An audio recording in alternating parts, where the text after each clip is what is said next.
वो बोलते हैं ना, गरीबी और परेशानियों का चोली दामन का साथ होता है।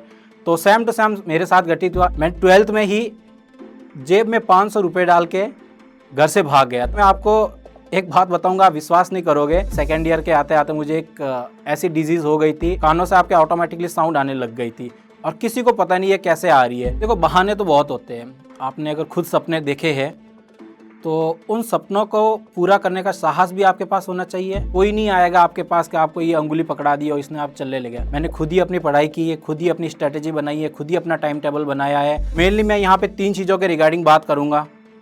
एक तो फाइनेंस के ऊपर, एक टाइम के ऊपर और एक पैशन के ऊपर।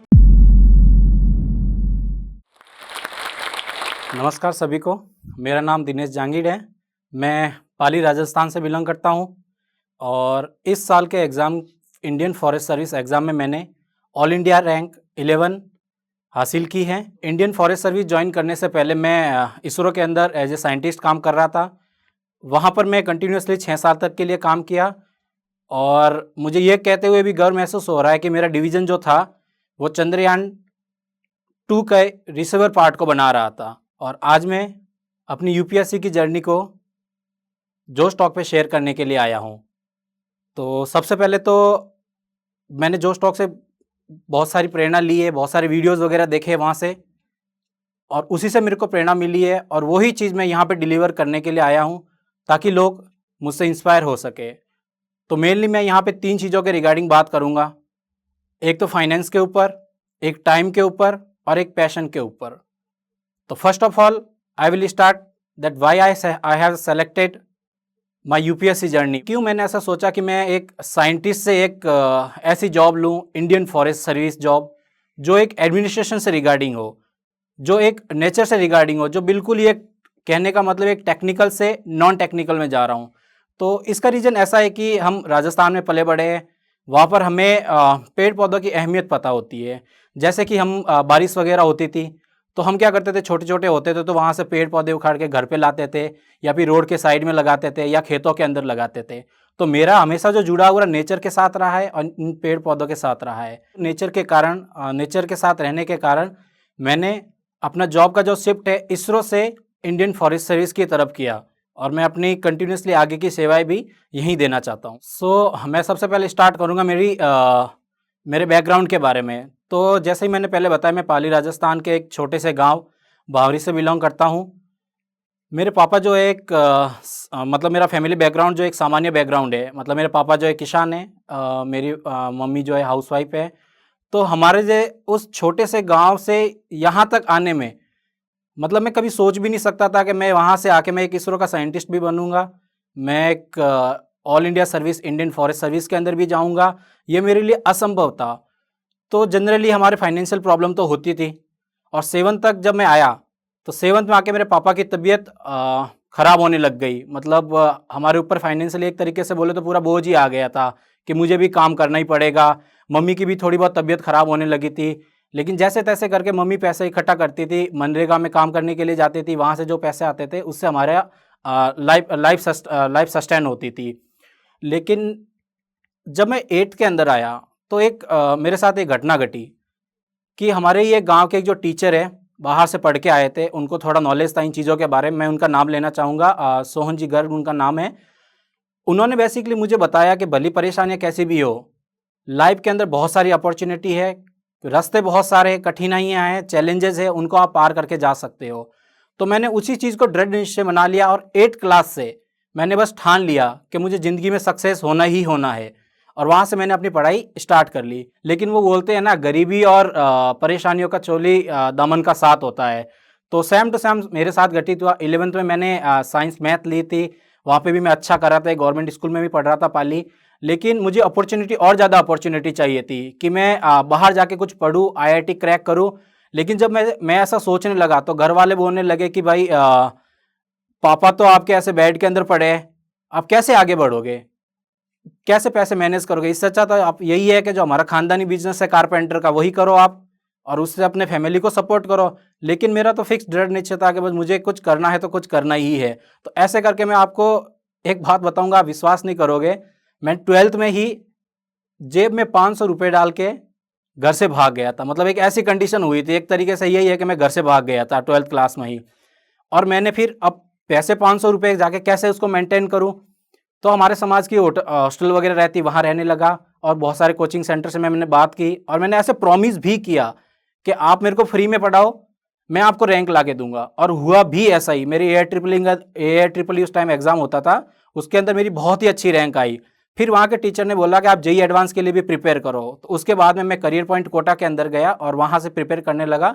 और उस टाइम मेरी all India rank 1600 at JEE advance level पे आई थी। जब मैं घर से भाग के आया था तो एक तरीके से तो 1 महीने के लिए मेरे घर से कांटेक्ट ही खत्म हो गया था। घर वालों ने बिल्कुल मना ही कर दिया था कि भाई हम पैसे लाए तो लाए कहाँ से। और उनकी बात भी ऐसे सही थी, पैसे लाए कहाँ से, बट वो इमोशनली कुछ तो बोलेंगे ना कि घर वापस आ जाओ, कुछ कमाओ। बट मैंने उनको प्रॉमिस कर लिया था कि भाई आप मेरे को 3-4 साल दे दीजिए, मैं जैसे तैसे करके कोई ना कोई जॉब मेरा बीटेक खत्म होने के बाद करने लग ही जाऊंगा और फाइनेंशियली हम इंडिपेंडेंट भी हो जाएंगे, कोई प्रॉब्लम नहीं रहेगी। तो ऐसा करके फिर मैंने एक इंस्टीट्यूट है जहाँ से मैंने अपनी ग्रेजुएशन की है, Indian institute of space science and technology. अब वो बात आती है कि मैंने वहाँ पे क्यों एडमिशन लिया, ऐसा क्या हुआ मेरे साथ कि IIT के अंदर इतनी अच्छी रैंक आने के बाद ही मैंने IST में ज्वाइन किया। तो यहाँ पे भी जो मेरा पॉइंट आता है फाइनेंशियली वीक पॉइंट ही आता है कि IIT के अंदर मेरे को लोन लेने की वगैरह जरूरत है। तो मुझे ऐसे टेंशन होती है कि क्या पता मुझे जॉब नहीं मिली तो मैं लोन दे भी पाऊंगा कि नहीं दे पाऊंगा। तो IST के अंदर ऐसा होता है कि अगर आपका CGPA 7.5 से ऊपर है तो आपको वहां पे एक भी रुपया देने की जरूरत नहीं है। और ओवरऑल अगर 4 साल के अंदर आपके 7.5 GPA से ऊपर है ओवरऑल आपका, तो आपको इसरो के अंदर डायरेक्टली जॉब मिल जाएगी। तो मेरे साथ भी ऐसा ही हुआ, लेकिन उसमें भी मेरी परेशानियां खत्म नहीं हुई। जब सेकेंड ईयर के अंदर आया, मैंने समझा अब सब कुछ ठीक चल रहा है, मैं ऑनलाइन पढ़ाना भी स्टार्ट कर दिया था, पैसे वैसे भी मेरे पास आने लग गए थे। लेकिन वही है, परेशानियां तो आती रहेगी। और परेशानी ये आई कि सेकेंड ईयर के आते आते मुझे एक ऐसी डिजीज़ हो गई थी, एक्चुअली उसको डिजीज़ नहीं बोलेंगे कि एक टिनाइटिस की प्रॉब्लम हो गई थी। उसके अंदर ऐसा था कि कानों से आपके ऑटोमेटिकली साउंड आने लग गई थी और किसी को पता नहीं है कैसे आ रही है। मैंने वर्ल्ड के क्या इंडिया के बेस्ट टू बेस्ट ENT को दिखा लिया, उस टाइम कोई प्रॉब्लम उसको सॉल्व नहीं कर पाया। तो कहते हैं ना, अगर मुसीबत है तो भगवान रास्ता भी दिखाता है। तो बजरंगबली की कृपा हुई और लोग मुझे सजेस्ट करने लगे कि मेडिटेशन वगैरह करो, योगा वगैरह करो। तो मैंने बहुत सारा मेडिटेशन किया और जो प्रॉब्लम वो लोग ठीक नहीं कर पाए वो मैं ठीक कर पाया 3-4 महीने के अंदर ही मेडिटेशन करते हुए। तो इस जर्नी के साथ मेरी कॉलेज ख़त्म हुई और इसके बाद मेरा जो नया पड़ाव जो स्टार्ट होता है वो होता है इसरो के अंदर। इसरो के अंदर मेरी लाइफ बहुत ही अच्छी थी। वहाँ पे मैं एज ए साइंटिस्ट काम कर रहा था। मैंने बहुत सारे वहाँ पे projects, confidential non confidential projects के अंदर एट वेरियस कैपेसिटी मैंने वहाँ पे काम भी किया है। लाइफ अच्छी चल रही थी, वर्क लाइफ बैलेंस भी मेरा अच्छा था, रिकॉग्नाइजेशन भी अच्छा था। लेकिन उसके साथ भी मैंने एक दिन सोचा क्यों ना एक बार सिविल सर्विसेज के बारे में सोचते हैं, और मैंने सर्च करना स्टार्ट किया। तो मुझे पता चला कि एक ऑल इंडिया सर्विस है, उसके अंदर 3 सर्विसेज आती है, IAS, IPS और IAFS। IAFS मैं यहाँ पे रेफर कर रहा हूँ इंडियन फॉरेस्ट सर्विस को। और जब मैंने उसके बारे में पढ़ना स्टार्ट किया, उसके रोल को पढ़ना स्टार्ट किया, तो पता चला कि ये तो वही सर्विस है जो मैं बचपन से चाहता था। और फिर मैंने वहीं से डिसाइड कर लिया कि अब मुझे करना है तो ये इंडियन फॉरेस्ट सर्विस के लिए ही प्रिपेयर करना है। अब प्रिपेयर तो कर लोगे। मैंने जो पहला पॉइंट बोला था कि मैं 3 पॉइंट पे बात करूंगा, एक तो फाइनेंस के ऊपर। तो मैंने मेरी अपनी पूरी स्टोरी के अंदर बताया कि जैसे मैं घर से भाग के भी गया, ये सब कुछ चीज़ें मेरे साथ हुई, फिर भी मैं इस जर्नी में यहाँ तक पहुँच गया। तो अगर कोई सोच पाता है कि भाई मैं गरीब फैमिली से हूँ, मुझसे हो नहीं पाएगा, बड़ी बड़ी कोचिंग्स है, अगर मैंने कोचिंग 1.5 लाख की कोचिंग्स नहीं ली तो मेरा सिलेक्शन भी नहीं होगा, तो ऐसा कुछ नहीं है। अगर आपने इसे कर लिया है, अगर आपने सोच के रख लिया है कि मुझे तो सेलेक्ट होना ही है, तो 1000 रास्ते हैं, 1000 रास्ते हैं, भगवान आपको रास्ता दिखाएगा। बिल्कुल आप उस रास्ते पे चलोगे तो आप अपना लक्ष्य को पा ही लोगे।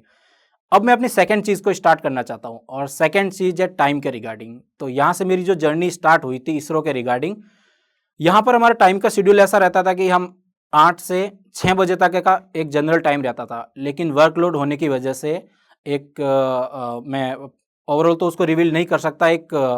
ऐसे मिशन के अंदर के भी हर 3-4 महीने के अंदर आपके पास मिशन आते रहते थे। तो आप 8 बजे तक, 10 बजे तक, सुबह के 4-4 बजे तक भी हम लोग टेस्टिंग करते थे उन सर्किट्स की। तो मेरे पास टाइम मिलना बहुत मुश्किल था। तो मैंने उस चीज़ को कैसे मैनेज किया कि जैसे मान लो कि पहले तो कोविड का जो टाइम आया था, उस टाइम से मैंने अपनी प्रिपरेशन स्टार्ट की थी 2020 से। ठीक है, उस टाइम स्टार्ट की, लेकिन अब पढ़े तो पढ़े कैसे। तो शुरुआत में मैंने क्या किया, जो स्टॉक के कुछ वीडियोस देखे, कुछ दिल्ली नॉलेज ट्रैक के कुछ वीडियोस देखे कि क्या क्या किताबें मुझे रेफ़र करनी चाहिए, और वहाँ से मुझे किताबों के बारे में पता चल गया। और उस टाइम जो गैप आया मेरे 2-3 महीने का गैप, जो छुट्टी थी मेरे पास, उसके अंदर मैंने प्रीलिम्स लेवल की पूरी तैयारी कर ली थी। अब मेरे पास जो बचता था, ऑलमोस्ट बचता था रिवीजन का पार्ट। तो अब रिवीजन कैसे करें, करंट अफेयर्स कैसे पढ़े और टेस्ट सीरीज कैसे दे। तो उसके लिए मैं क्या करता था, हर रोज रोजाना सुबह 4 बजे उठता था, और 4 बजे उठ के अपना योगा वगैरह मेडिटेशन वगैरह करने के बाद मैं क्या करता था कि जो टेस्ट पेपर, अगर मान लो मुझे टेस्ट देना है तो 50 क्वेश्चंस मैं उस टाइम सॉल्व कर लेता था, कुछ करंट अफेयर्स पढ़ लेता था। और फिर क्या करता ना, आप विश्वास नहीं मानोगे कि इतना टाइम का क्रंचेस मेरे पास होता था कि मैंने जो घर ले रखा था वो 10 किलोमीटर दूर ले रखा था इसरो से। तो जब मैं बाइक पे जाता था, तो बाइक पे जो मैंने सुबह के टाइम पढ़ता था ना, उसको मैं रिकॉल करता था। ऐसी ऐसी चीज़ें, ऐसे ऐसे मैं टाइम निकालता। वैसे मैं सजेस्ट करूंगा ऐसी चीज़ें ना करें। फिर उसके बाद में ऑफिस में आने के बाद कभी कभी मैं लंच को भी स्किप कर लेता था कि भी मेरे को पढ़ना है, करंट अफेयर्स पढ़ना है। वहाँ हमारे की इंटरनेट फैसिलिटी थी, तो लंच को स्किप कर लेता था और मैं करंट अफेयर्स पढ़ लेता था उस टाइम। तो ऐसे करके दिन जाते थे। और शाम के टाइम 6 बजे के छूटने के बाद, उसके बाद में मैं थोड़ा बहुत मेंस के रिगार्डिंग कुछ पढ़ लेता था, या जो मैंने सुबह के टाइम जो टेस्ट दिया था उसका एनालिसिस कर लेता था। तो ये 2 चीज़ मेरी कवर हो जाती थी। अब मैं मेंस की प्रिपरेशन कैसे करूँ, मेरे पास टाइम है नहीं।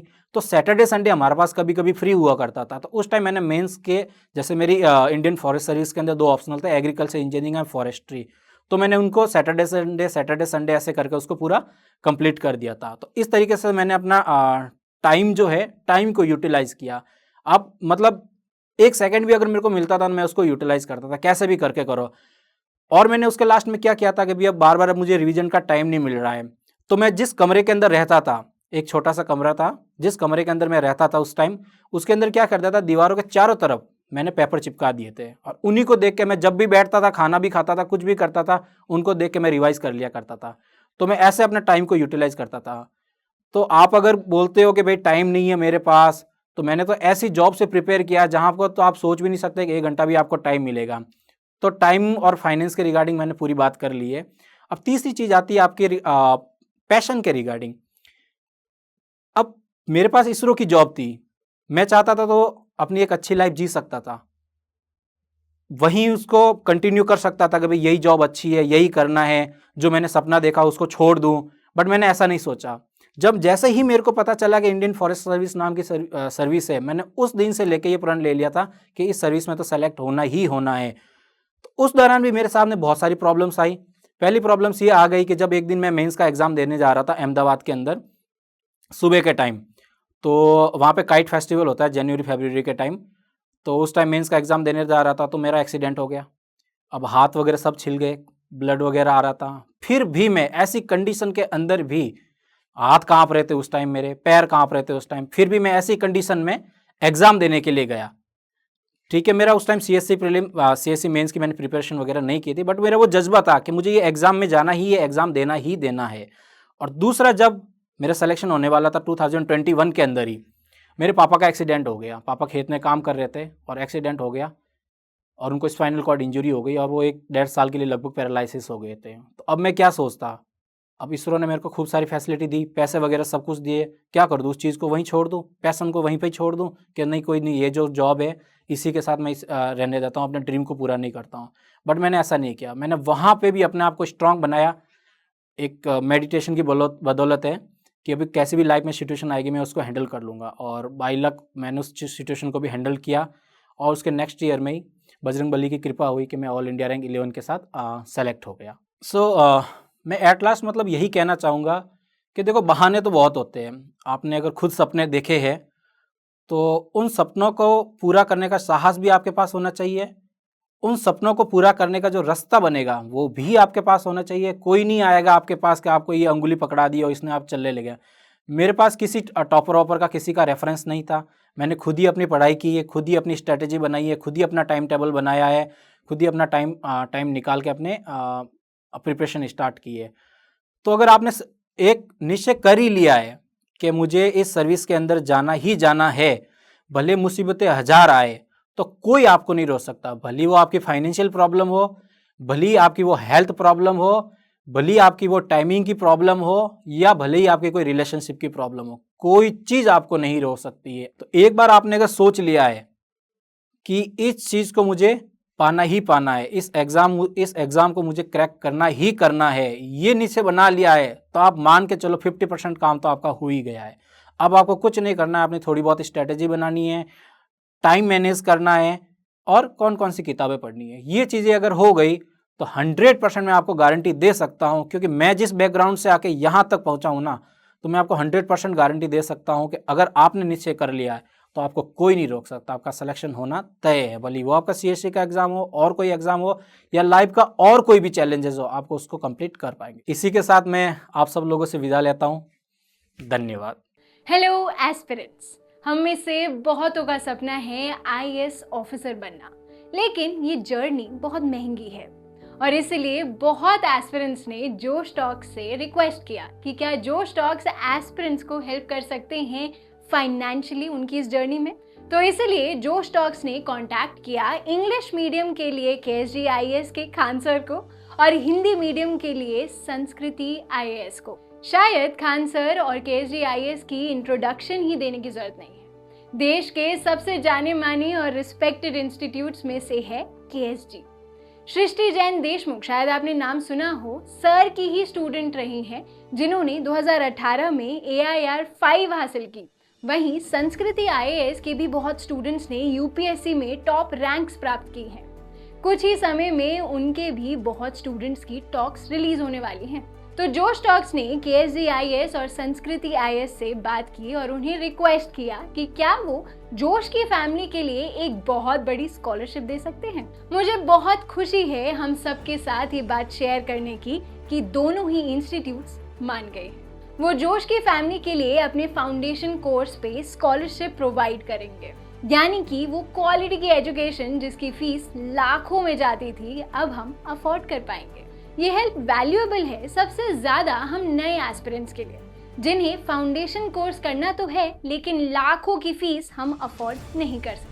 जोश फैमिली की ये स्कॉलरशिप पाने के लिए हम नीचे दिए गए गूगल फॉर्म को फिल कर सकते हैं। जब आपको कॉल आए तो प्लीज ये मेंशन करना मत भूलना कि आप जोश फैमिली के पार्ट हैं, ताकि आपको ये स्कॉलरशिप मिल पाए। जोश टॉक्स को बहुत गर्व है कि अब एस्पिरेंट्स को जोश सिर्फ कहानियों से नहीं बल्कि असलियत में फाइनेंशियली सपोर्ट कर पा रहा है। जोश टॉक्स का सपना कभी भी सिर्फ टॉक्स बनाना नहीं था। जोश का मानना है कि हम सब में एक काबिलियत है अपनी जिंदगी में कुछ बड़ा हासिल करने की, मगर जिंदगी की कुछ परिस्थितियां हमें अपने अंदर के टैलेंट को बाहर नहीं निकालने देती। लेकिन अब कम से कम हमारी फाइनेंशियल स्थिति हमें अपने IAS बनने के सपने से रोक नहीं सकती। जोश टॉक से एक बड़े भाई या बहन की तरह हर वक्त हम सबको जिंदगी में आगे लेके जाने के प्रयास में लगा रहेगा।